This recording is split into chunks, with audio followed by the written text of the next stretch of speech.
Bonjour, le Bitcoin est-il en train de casser son range? Quels sont les objectifs en cas de confirmation du breakout? C'est ce que nous allons voir dans l'analyse du jour. Mais avant de commencer, n'oubliez pas de vous abonner, de mettre un petit pouce bleu et de laisser un commentaire. Alors, sans perdre de temps, puisqu'on a quand même quelques petites choses à voir, on va se diriger tout de suite vers la cryptomap. Nouvelle semaine, donc on va voir la cryptomap de la semaine, qui est plutôt relativement positive. On voit quand même une majorité de vert sur toute la map, et on a quelques cryptos qui tirent bien leur épingle du jeu, comme XRD qui fait un plus 27%, Rune, Inge et Dodge, grosso modo, plus 10, plus 12%, et également CSPR et CFX avec, et CRV d'ailleurs, avec 11, 13 et 11%. Voilà. Les cryptos qui sont dans le rouge, c'est pas des chutes catastrophiques, c'est du moins 5, du moins 2, du moins 4, du moins 3%, donc rien d'extraordinaire. Plutôt du coup, une semaine positive avec grosso modo plus 5, plus 10% de hausse sur l'ensemble des cryptos. Le crypto FIR, toujours aussi intéressant, 62, 61, 63. Depuis 3 semaines, il est aux alentours des 60.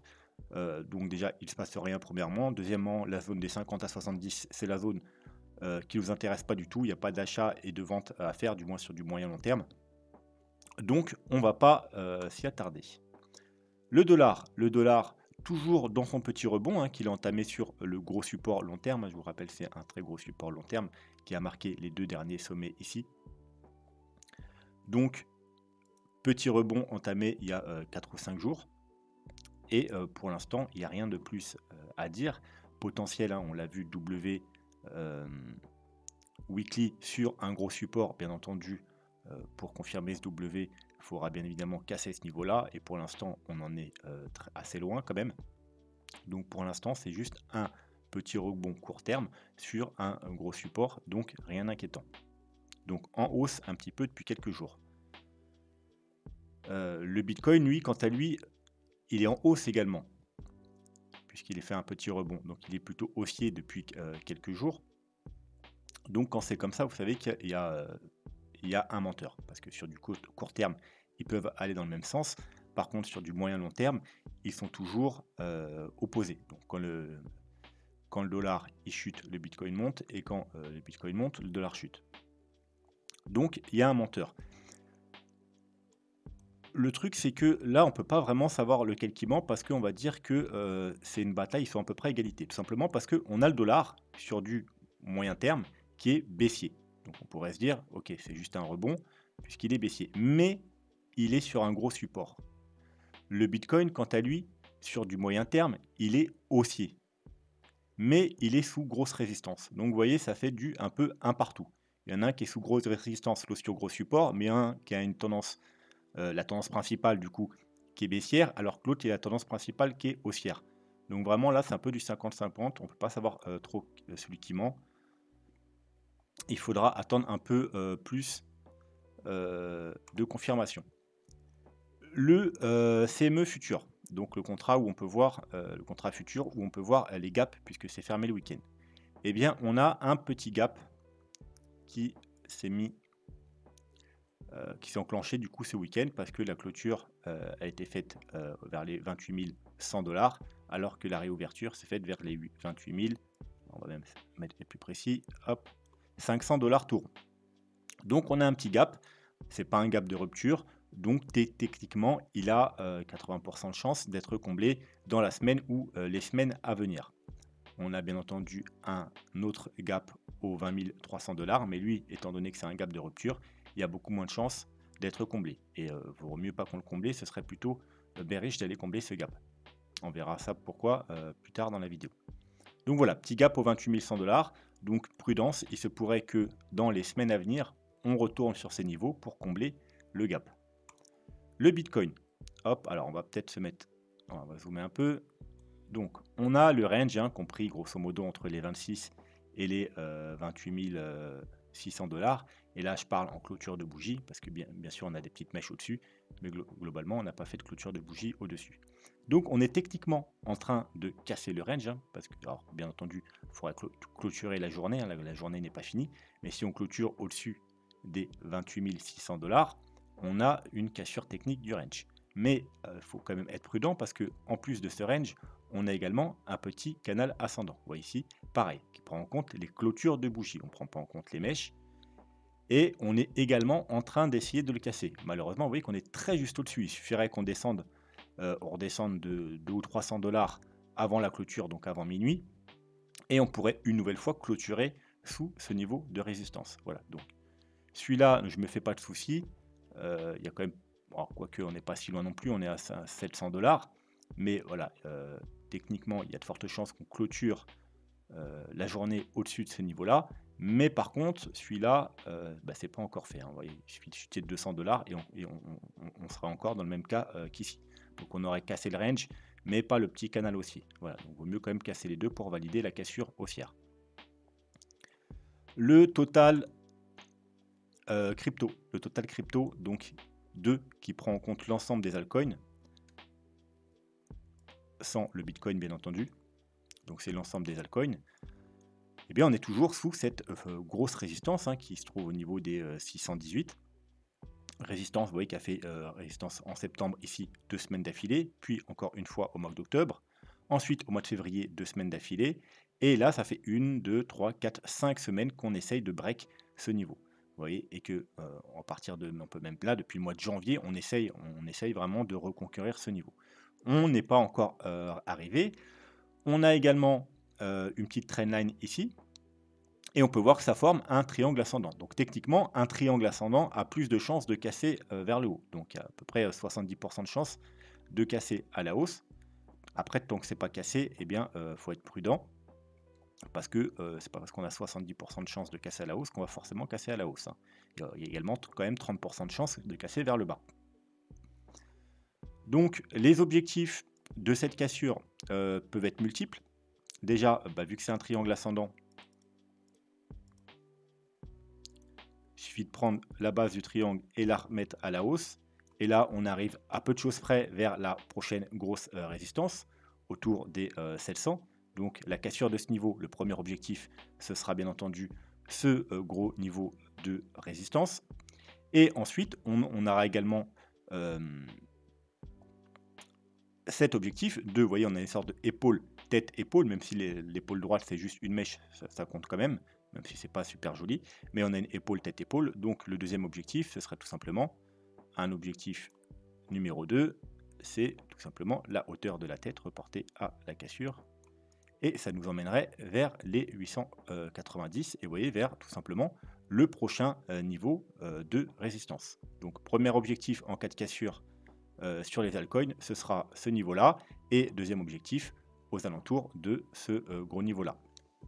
Donc ça, c'est pour les altcoins. Donc pour l'instant, malheureusement, on est toujours, on va descendre un petit time frame pour voir si on est en train de casser. Donc vous voyez que même en daily, mèche, là on a clôturé légèrement en dessous, au-dessus, mais fake out puisque totalement ravalé, pas de confirmation sur une deuxième bougie. Donc il n'y a encore aucun signal de breakout. C'est pour ça que je vous dis d'être prudent parce que du coup, le breakout, que ce soit sur le Bitcoin, puisqu'on n'a pas encore clôturé la journée, il faudrait clôturer au-dessus de ces deux niveaux. Et les altcoins non plus n'ont pas confirmé la grosse cassure haussière. C'est pareil pour l'Ethereum. Sur l'Ethereum, on retrouve à peu près ce niveau de résistance. Et il n'a pas encore, on peut aller voir si vous voulez, très rapidement. Voilà, vous voyez l'Ethereum, et encore l'Ethereum est un peu de retard. Hein, parce que vous voyez qu'on est sur les altcoins, on est pratiquement à ce niveau-là. L'Ethereum, on est un peu plus bas. On est encore en train de galérer avec la fameuse trendline haussière long terme. Hein. Voilà, c'est pour ça que c'est important pour l'Ethereum. C'est un gros signal haussier de casser ce niveau parce qu'on recasserait également la trendline haussière qu'on avait cassée précédemment à la baisse. On validerait totalement la cassure de la trendline baissière ici.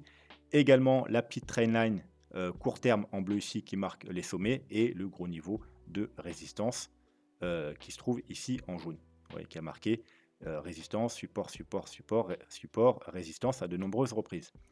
Donc malheureusement, on est encore sous des très grosses résistances et encore aucune validation pour un gros mouvement haussier. Bien entendu, on pourrait avoir très bien un petit mouvement haussier sur le Bitcoin, mais voilà, ça pourrait juste être un retest ou même légèrement au-dessus pour l'Ethereum.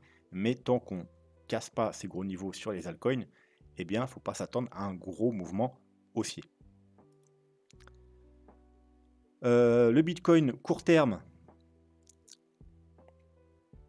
alors court terme, bah, les plus agressifs qui voulaient jouer la cassure, bien entendu, on achète dès la cassure, mais c'est risqué tout simplement parce qu'on peut faire comme à chaque fois, faire des petites fake out, faire des petites mèches, donc c'est toujours risqué, mais bien entendu, c'est là que vous avez le meilleur prix. Ou alors, on attend tout simplement la clôture daily, voilà, donc ce soir. Les plus malins, eh ben, bien entendu, vous aurez acheté au niveau que je vous avais donné, c'est-à-dire ici, hein, tout simplement, le niveau d'achat classique après un bottom et un top, c'est-à-dire les 0,5, 0,618, le rectangle vert. Et bah là, il n'y a pas trop d'excuses parce que vous aviez 12 jours. Et dans ces 12 jours, à part ici, on est revenu chaque jour dans ces niveaux. Et 1, 2, 3, 4, 5, 6, 7, 8, 9, 10 fois. On est revenu, vous aviez 10 possibilités journalières d'acheter ce niveau. Je parle surtout aux traders parce que bien entendu, milieu des ranges, zone d'achat, c'est pas pour de l'achat long terme, hein. Vous devez attendre des confirmations weekly. C'est vraiment pour les traders, pour viser, eh bien, premier objectif, le dernier sommet, donc petit profit ici pour sécuriser, et ensuite, bon, à vous mettre vos objectifs, pourquoi pas les 33 000 $ vu que c'est un très gros niveau de résistance également. Mais voilà, donc techniquement, si vous avez acheté ici, votre stop pour les plus agressifs, c'est en dessous le plus bas, et les plus défensifs, c'est tout simplement en dessous du plus bas du range. Mis à part ça, voilà, vous pouvez jouer la cassure si vous voulez, il faudra attendre la clôture au-dessus de ces niveaux. Le plus long terme est ce qui va nous intéresser un peu plus.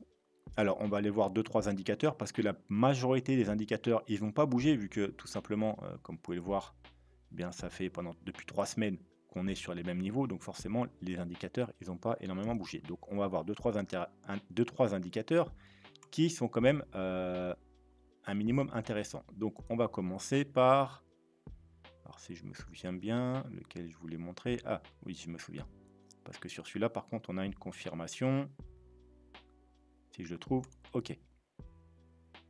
Alors, c'est mon indicateur un peu de bottom qui me sert à deux choses. On peut faire deux choses avec cet indicateur. Donc c'est basé sur Ishimoku. On peut soit accumuler en DCA, soit acheter sur confirmation. Et on peut l'utiliser en 2 semaines ou en weekly.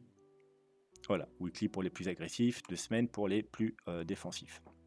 Donc, l'accumulation en DCA se fait tout simplement dès qu'on arrive dans les niveaux verts. Ici, donc ici, on DCA et en général, si vous avez suffisamment DCA, quand ça passe gris, vous arrêtez. Vous pouvez toujours continuer si vous n'avez pas suffisamment DCA. Et vraiment, la dernière limite pour arrêter totalement les achats, c'est le niveau rouge. Niveau rouge, je vous rappelle, ce n'est pas un niveau de vente. Vous voyez, vous ne vendez pas ici parce que vous êtes à 600 $ et après on va à 20 000 $. Mais par contre, on arrête les achats. Voilà, pareil, ici, on ne revend pas à environ 20 000 $, mais on arrête les achats. Donc, ceux qui ont suffisamment accumulé, ils peuvent arrêter dès maintenant. Ça veut dire que là, comme vous voyez, c'est pour ça que je vous le présente aujourd'hui, c'est parce qu'on a eu le signal. Donc, en gros, on a accumulé des 20 000 $, toute la période des 15 000 $ et encore jusqu'aux 28 000 $.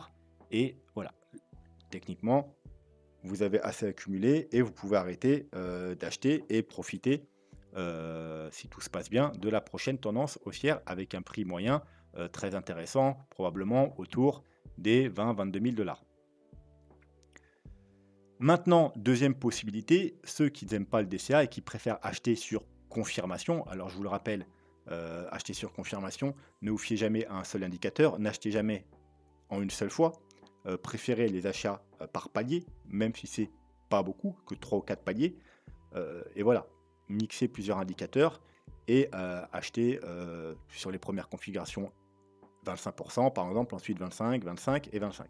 Donc ça peut être par exemple un des paliers, peut-être votre dernier palier, si vous avez suivi d'autres indicateurs que je vous ai présentés, qui vous donnent des signaux bien plus prématuré, donc avec des prix plus intéressants. Ça peut être par exemple votre dernier palier, surtout en 2 semaines. Après, vous voyez qu'en weekly, on a des signaux bien plus tôt. Mais voilà, en tout cas, la deuxième méthode consiste justement à attendre qu'on ait fini la période verte, donc d'accumulation, et qu'on passe dans le gris en général. Vous voyez que c'est la confirmation de la fin du bottom, la fin de période d'accumulation justement, et on repart sur un nouveau bull run. Voilà, vous êtes sûr techniquement de pas d'éviter qu'on ait faire des nouveaux plus bas parce que la période d'accumulation est finie et à partir de là, vous voyez que les précédents bull run, on a fait que monter. Le bottom était bien derrière nous. Pareil ici, le bottom était bien derrière nous. Pareil ici, une fois qu'on est passé en gris, le bottom était bien derrière nous. Donc techniquement, alors bien entendu, comme vous le savez, hein, aucun indicateur, surtout avec le Bitcoin, qui a une durée de vie assez courte, on n'a pas assez d'historique, mais si tout se passe bien, c'est à nouveau un indicateur qui nous dit une fois de plus que le bottom est derrière nous. Alors, est-ce que c'est validé? Par contre, je pense qu'il faudra attendre la clôture parce que du coup, là, 10 avril, c'est peut-être validé. Je pense que c'est la fin. Donc là, c'est peut-être validé. 10 avril, elle va plus bouger, ça va rester gris. Donc je crois que c'est validé. Donc techniquement, voilà, c'est un signal d'achat long terme, bien entendu, pour surfer sur toute la prochaine vague haussière, le nouveau bull run. Voilà, confirmation.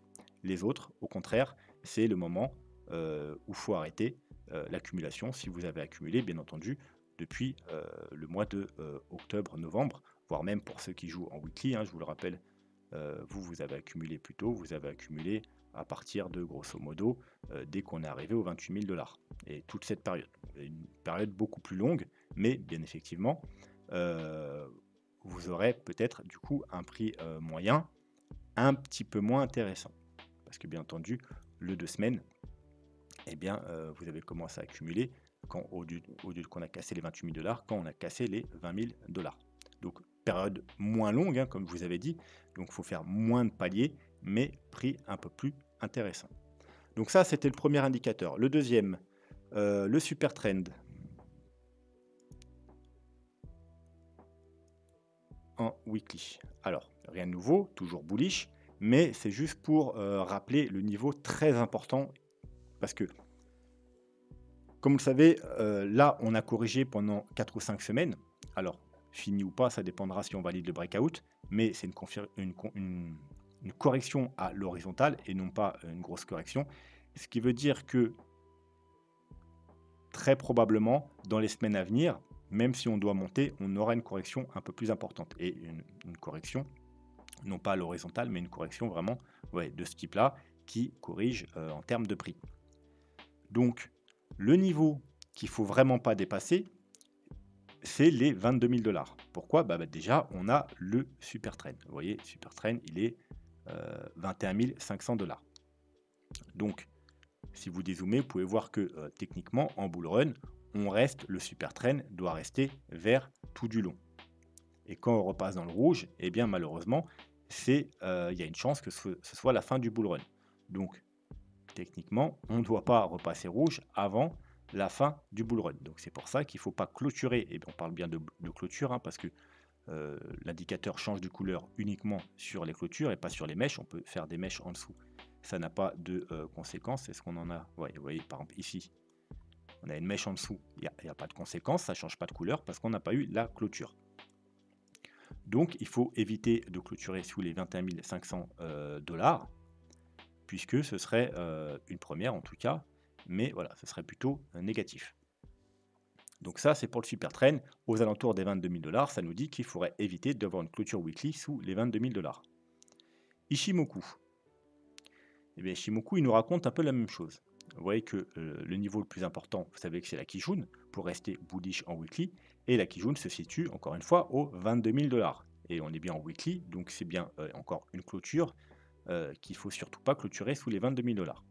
Là, à l'heure actuelle, on est dans le nuage. Vous savez que quand on pénètre dans le nuage, en général, on est attiré vers le côté opposé. Donc là, on est rentré par le bas. On est censé aller rejoindre le haut du nuage. C'est-à-dire que les objectifs sont grosso modo entre les 33 et les 37 000 $, selon le temps qu'on va mettre à rejoindre ce niveau. On a, par contre, attention, une résistance Pourquoi? Parce que la lagging span est actuellement sous la Kijun, en train de tester la Kijun. C'est-à-dire, encore une fois, vous voyez que le breakout, il n'est pas vraiment confirmé. Là, on est au milieu de rien, mais on a la lagging span qui nous dit qu'on est sous une résistance. Elle marque le niveau de résistance justement des 28-29 000 $. En cas de cassure, eh bien, on ira très fort probablement, parce qu'on n'aura plus rien, vous voyez, sur la lagging span avant les, encore une fois, 36 000 $, donc rejoindre le niveau des 33-36 000 $. Si on devait ne pas arriver à passer cette résistance, on pourrait aller retester le bas du nuage, avant un potentiel rebond pour aller rejoindre le haut, qui se cumule également avec la Tenkan au 24 400 $. Et si on devait aller plus bas, eh bien, vous voyez, comme ça, on pourrait aller rejoindre toujours le bas du nuage et justement la fameuse Kijun vers les 22 000 $. Donc, gros niveau de support au 24 500 et surtout 22 000 $. Résistance actuelle, 28-29 000 $. Et si on casse cette résistance, direction 33-36 000 $. Et pour finir, hop, donc, indicateur basé sur moyenne mobile et sur les Fibonacci, qu'on regarde en 3 jours en daily et en weekly uniquement. Donc on a eu un gros signal quand on a cassé ce niveau, mais maintenant il faut maintenir ce niveau. Donc tout pullback sur ce niveau, bien entendu, c'était un bon niveau pour faire des achats. Est-ce que mon graphique est en log? Parce que, ouais, on n'y voit pas grand-chose, mais c'est pas grave. Bref, ce niveau-là, des 26, plutôt 27 000 $, donc c'était un excellent niveau pour tenter des achats, tout simplement parce que on aurait une confirmation, une déconfirmation, on va appeler ça comme ça, si on clôturait sous ce niveau. Donc niveau d'achat très pratique, parce que la confirmation se fait très rapidement. Voilà, donc niveau d'achat 27 000 $ pour acheter la confirmation. Et encore une fois, en weekly, vous avez 1, 2, 3 semaines, 3 fois on est venu toucher vers ces niveaux. Et premier objectif haussier, ce sera tout simplement, encore une fois, les 33 000 $, puisqu'on a le niveau supérieur. Vous voyez que c'est des niveaux qui jouent très bien leur rôle. Quand on casse ces niveaux, en général, on n'y revient pas. Si jamais on clôture sous les 27 000 $, malheureusement, par rapport à ce graphique, du moins en weekly, on n'a rien, on n'a aucun support jusqu'au précédent, quasiment au précédent bottom, aux 16 000 $. Mais si on descend sur les plus petits time frames, du coup, pour avoir les niveaux intermédiaires, on voit qu'en 3 jours, on a le niveau qui situe au 21 900 $. Donc encore une fois, ces fameux 22 000 $. Donc vraiment niveau à maintenir en clôture. Sinon, malheureusement, il faudrait s'attendre à aller voir des niveaux plus bas. Et en daily, on a le niveau ici, encore une fois, vous voyez, aux 22 500 $. Donc on a encore une fois le niveau des 22 000 $.